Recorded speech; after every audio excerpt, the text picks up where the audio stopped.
Hello everyone.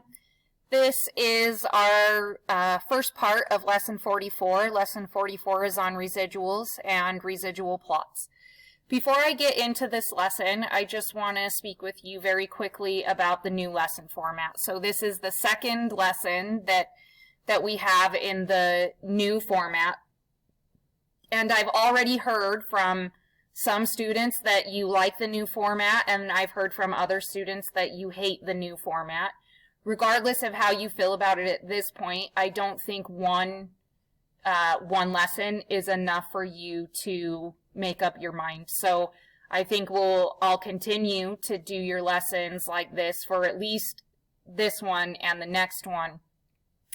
And then I may seek out your feedback. I always welcome feedback. The reason that I've changed the lessons to this way of doing it is because of the feedback that I've gotten from a lot of you guys about how long the lessons are and how hard it is to maintain your attention when they're just hours long. I'm going to speak a little bit more about this in our next video, so you're going to hear this again in the next lesson, lesson 45. I think I said this is lesson 40. Yeah, so this is 44. The next one's 45. I'm going to say this again at the beginning of 45, but when it comes time to give feedback, or if you want to give feedback, please make sure that your feedback is meaningful and that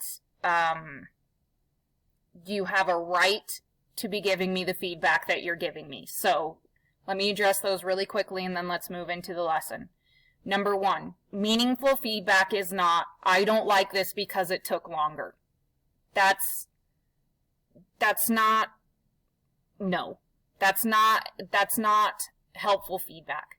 This is for your guys' learning, to enhance your learning. If it's just that it takes longer, no. And make sure you have a right to say it. I was told by a couple of kids that this took them longer than the other lessons, and then I went in and checked, and they didn't even do the questions.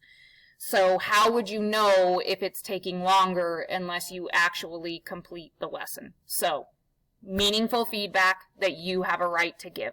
So be thinking about that as we move through this lesson and the next lesson. Be thinking about if you like the format and what can be changed. If you have no cares, awesome. If you have cares and want to give me feedback, awesome. But please make it meaningful. The last thing is the questions at the end are not optional. You need to try them. The trade-off of having the questions at the end is that your can you do is shorter. So if you just choose not to do those questions at the end, then you're missing a lot of the learning that you're supposed to be getting from these lessons. If people continue to not answer the questions, I'm going to have to count it against your grade, and I don't want to do that.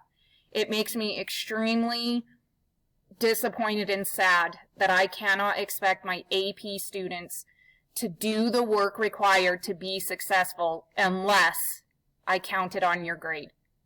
It shouldn't have to be that way when you're working with AP students.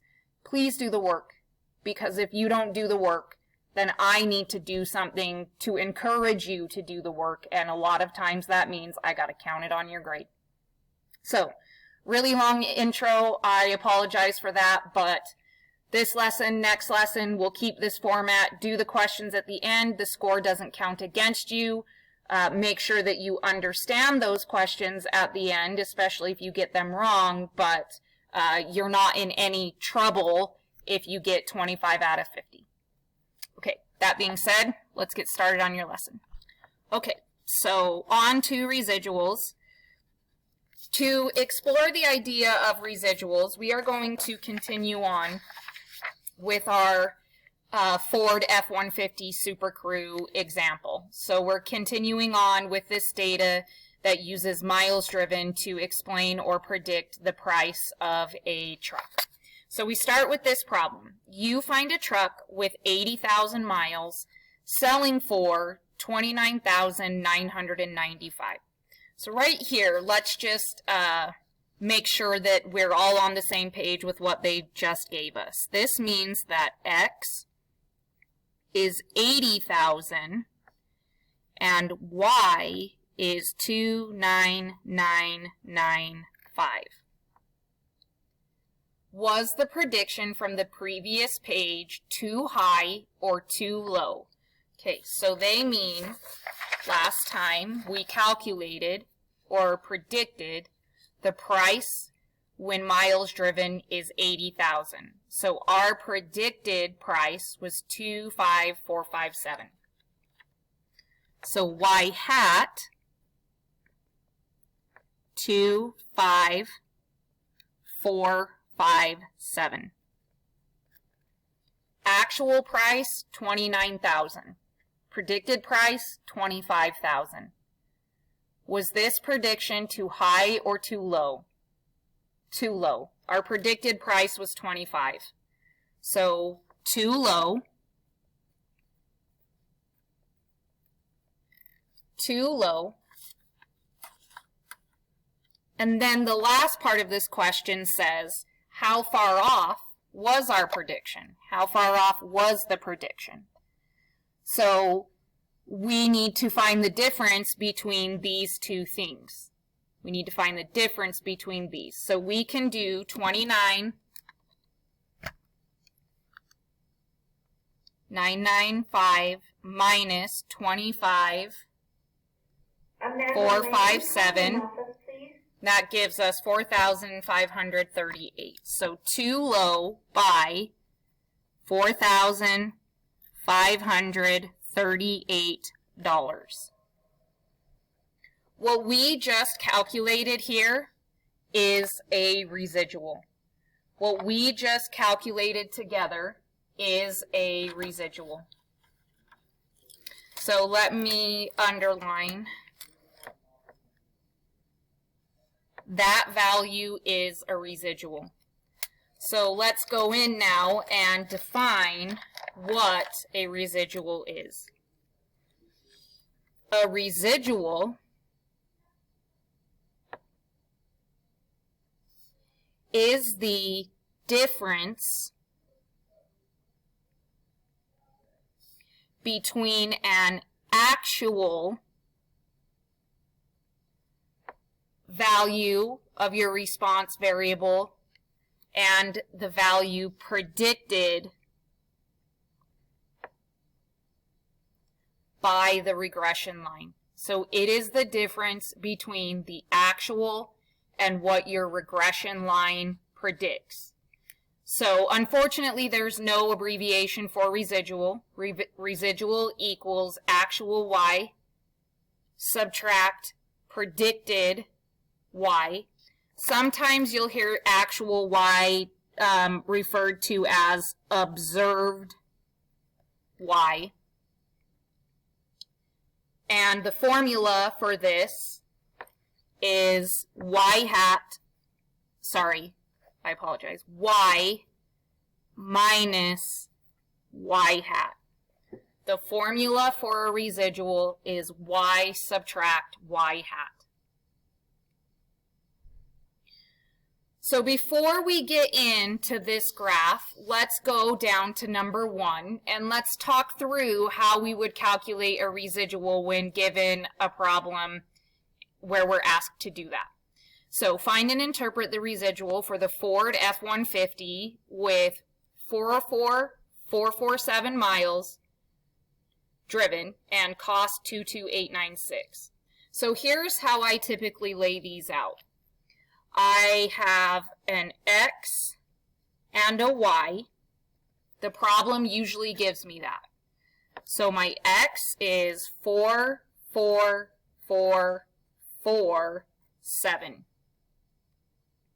My Y is 22896. What I need to calculate a residual, though, is not only Y, but Y hat. So now I have to find Y hat. So I'm going to pull my, I need to stop saying so. It's driving me nuts, so it's probably driving you guys nuts. I need to use this equation to do that. This equation is from last lesson. So 38, see, said so again. 38257 subtract 0.16, plug in 44447. That should give us a predicted value of 26,963. Now we have everything that we need to calculate our residual. So our residual, and usually I don't write this big, I would have enough room right here to calculate, so maybe I'll smash it in. Because I like to stack mine.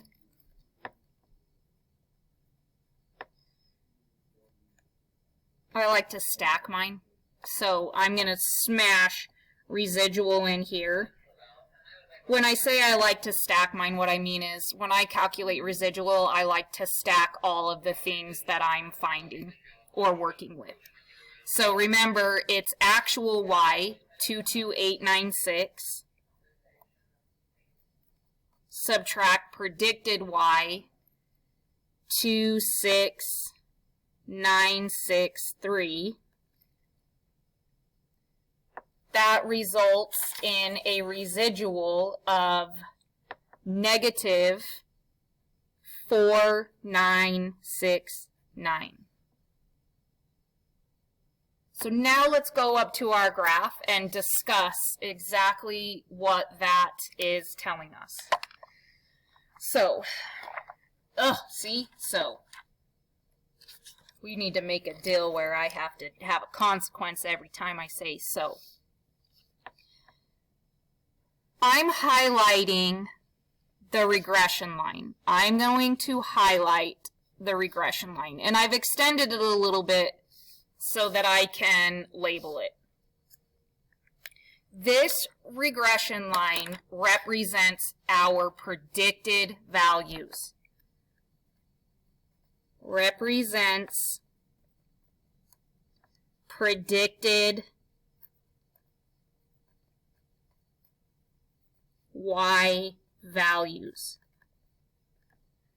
So every single Y hat that we find with the regression line is on this regression line.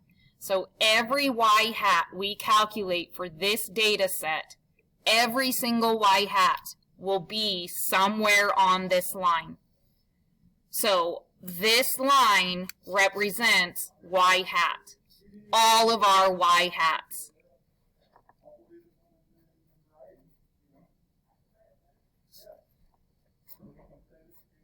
Oh. Now what you see around the line, the points that are around the line, are our actual data values. So the scatter plot is the data that we actually collected. The green line, the regression line, represents all of the values we can predict based off of these real observed values. So we just calculated a residual for an X value of 44447.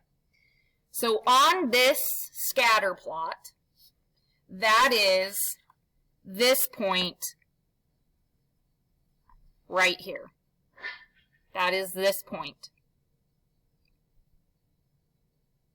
So let's label what we're seeing here. This is an X of 44447. And an actual Y of 22896. Your Y hat, though, that matches this is right here. this is y hat. So actually I want to try to label that underneath.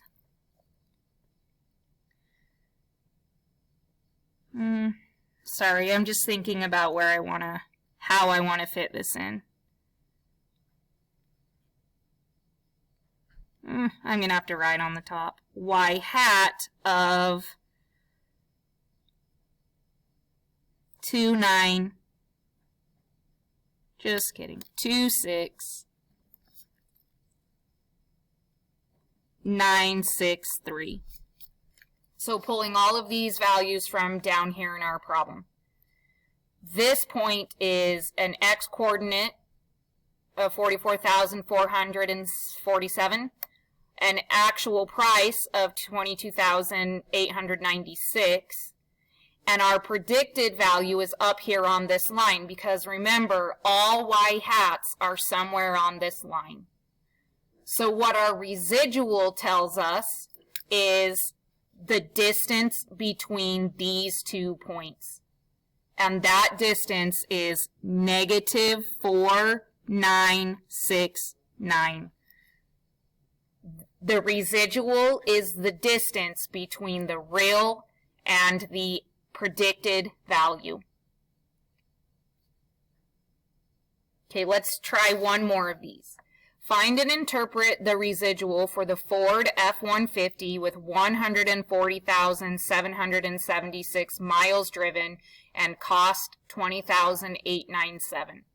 So I want you guys to try this one, because the process is pretty straightforward.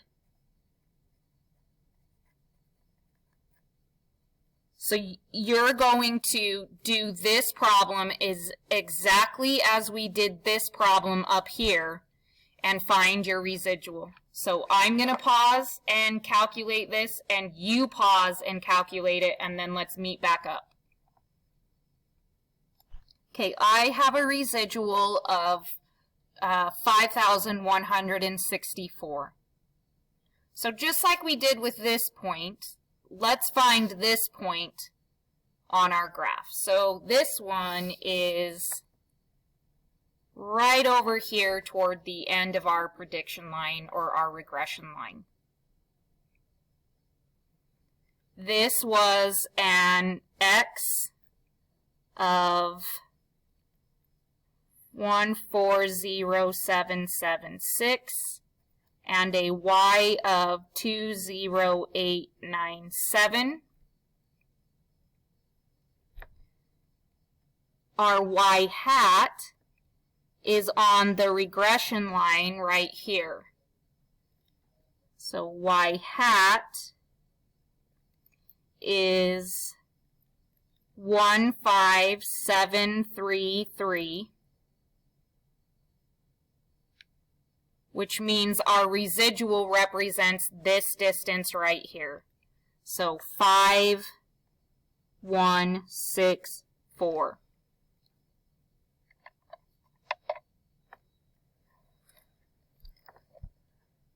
Now we know how to calculate a residual, and we know where these are on our scatter plot. So let's make some conclusions about residuals in relation to our scatter plot and our regression line.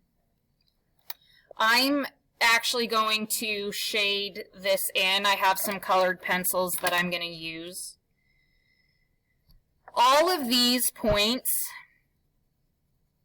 we would consider these to be above the regression line. So what I'm shading in is the area above the regression line. All of these points in the yellowish region,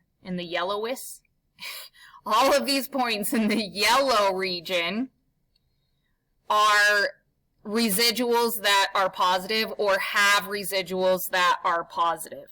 So all of these points have a residual that is positive.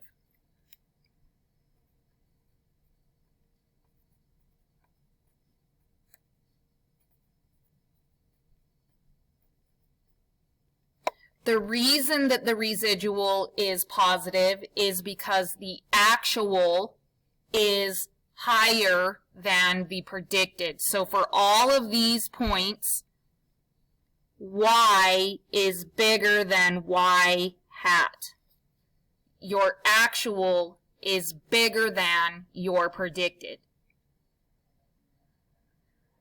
Which would make sense because here are your actual values and here is your prediction line. Your prediction line is underneath them, so that means y actual is higher or bigger than the predicted.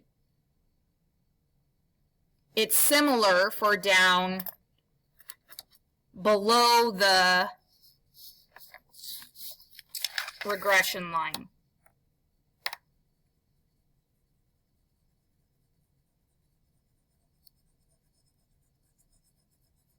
Guess I could have just paused and shaded this in so I'm not wasting your time. All of these residuals are negative.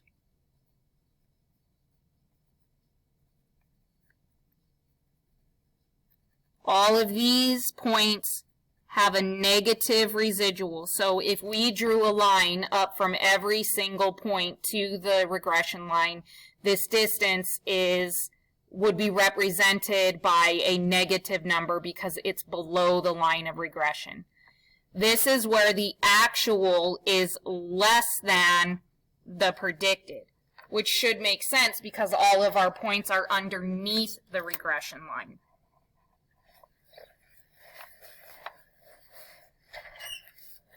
We have, if I zoom out a little bit, we know what a residual is, we know how to calculate a residual, and we know where on our scatter plot positive residuals would be and negative residuals would be. The last thing that's really important to understand that we've talked about is that your regression line, all y hats will be on your regression line. Points above your regression line are going to be bigger than your predicted value because the points are above where y hat is. Similarly, for the bottom, the residuals, all residuals down here are negative because they're below, the actual value is below the y hat. We have one other kind of problem that we could be expected to solve with our residual formula and the basic idea of residuals, and that is number 3 on the next page. They're asking, what is the actual price of a used Ford F-150 if the miles driven is 100,000 and the residual is negative 2257. So this would match a point that is underneath the regression line because our residual is negative. Remember, I told you that when I do residual problems, I like to stack the different elements of the problem. So I'm going to have an X, Y, Y hat, and residual.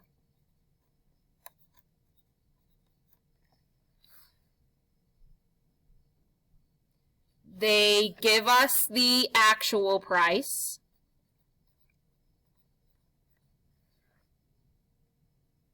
They are asking us for,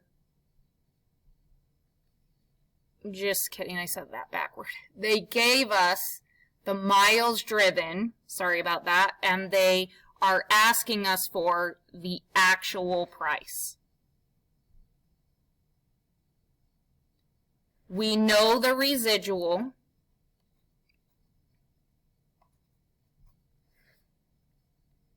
In order to use the residual equation, though, we need one more value Because if you have any three of these values, you can find the other one using the residual equation. I want to say that one more time. If out of these four things, if you have any three, you can use your residual equation to find the missing value. We need one more of these. They're asking for this, which means we can probably calculate this, and that's what we're going to do. I have the regression equation for this problem memorized. If you didn't have it memorized, you would just go back in your notes and pull it. It is 38257 minus 0.16 times 100,000. This results in a y hat of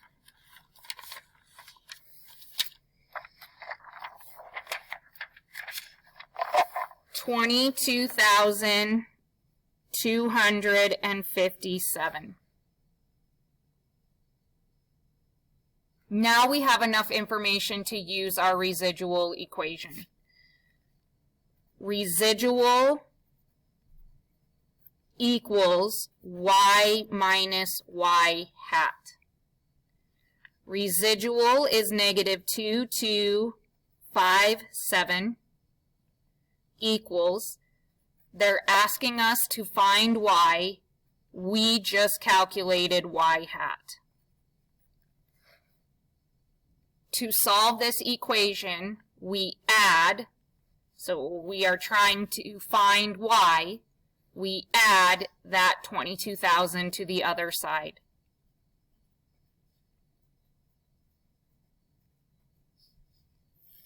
This gives us an actual price of $20,000. We could be asked to calculate a residual, or we could be asked to find any of the elements that we use in a residual calculation. Before we end this part of the lesson, let's flip back to the front and let's do our last thing, which is to interpret our residual. So interpret our residual. Interpret usually means write a sentence describing what the residual is. This sentence frame I think is one of the easier ones. I'm just going to follow the sentence frame at the bottom. So for number 1, we write the actual response variable, the actual price, is the residual with units. Residual with units. So $4969. The actual price is $4,969. Now we have to choose more or less. Our residual is negative, so we say less than expected based on the miles driven, because that's our explanatory variable. Now that we have that written down, let me just read it as one fluid sentence, so hopefully it makes a little more sense. The actual price is $4,969 less than expected based on the miles driven. And we see that reflected up here. The actual price is less than the predicted price. The actual Y is underneath the predicted Y. One other thing I want to note is that negative 4969 turns into positive 4969 less than expected. This statement, less than, takes away the negative on the front of the residual. I think that you should try it for this next one. I think that you should try the sentence frame instead of me walking you through it. So I'm going to pause and write mine. You pause and write yours. We'll meet up. Okay, the actual price is $5,164 more.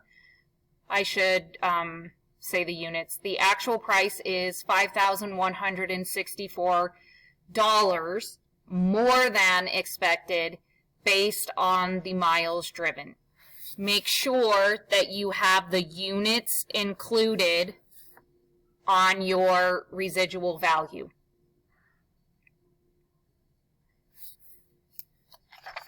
You will now go into, well, you're already there. If you're watching this, you should be in this lesson. Down below this video, you have one problem. This problem matches your notes number 4. This problem matches your notes number 4. I did that so that you could work it out here and then translate your answers into those blanks. Just like we did here and on the previous 2, you need the information X, Y, Y hat, and your residual.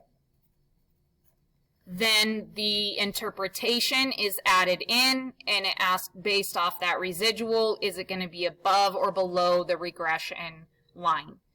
So you can solve it out here and then come to Canvas and plug in answers here. That's it for this lesson. We only have one more. This lesson has 3 parts. But for this class period, we're only going to do 2 of them, and we're going to need to push the 3rd one into our next lesson. So this is the first part. Try your quiz question.